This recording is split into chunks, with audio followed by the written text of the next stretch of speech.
தஞ்சை மாவட்டத்தில் மழைக்கு மேலும் 69 வீடுகள் இடிந்து சேதமடைந்துள்ளன. 4600 ஏக்கர் அறுவடைக்கு தயாரான குறுவை நெற்பயிர்களும் பாதிக்கப்பட்டுள்ளன. தமிழகத்தில் வடகிழக்கு பருவமழை தொடங்கி பெய்து வருகின்றது. தஞ்சை மாவட்டத்திலும் கடந்த ஒரு வாரத்திற்கு மேலாக பெய்து வந்த மழை நேற்று முன்தினம் மதியத்துக்கு பிறகு மழையின்றி காணப்பட்டது.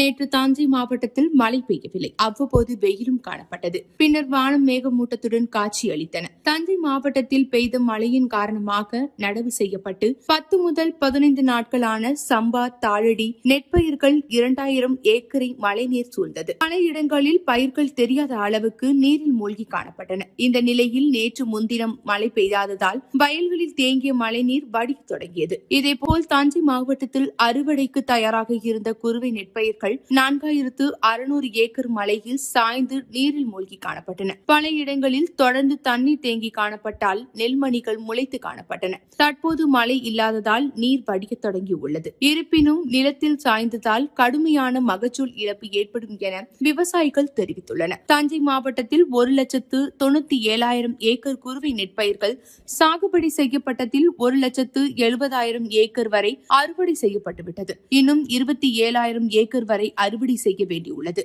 இதில் 4600 ஏக்கர் பயிர்கள் பாதிக்கப்பட்டுள்ளது என்பது குறிப்பிடத்தக்கன. தஞ்சை மாவட்டத்தில் மழைக்கு மேலும் 69 வீடுகள் இடிந்து சேதமடைந்தன. இதில் 46 குடிசை வீடுகளும் 23 கான்கிரீட் வீடுகளும் அடங்கும். மேலும் 4 கால்நடைகளும் இருந்தன. திருவையாறு அருகே ஸ்ரீராம் நகர் பகுதியிலிருந்து மேல உத்தமநல்லூர் வரை உள்ள கல்யாணி வடிகால் வாய்க்கால் முறையாக தூர்வாரப்படவில்லை என விவசாயிகள் கவலை தெரிவித்து வந்தனர். இந்த நிலையில் தற்போது பெய்த மழையால் இந்த பகுதியில் 100 ஏக்கர் வாழைத்தோப்புகளில் மழைநீர் வடிய வழியின்றி தேங்கியுள்ளதால் வாழைப்பயிர்கள் பாதிக்கப்பட்டுள்ளன.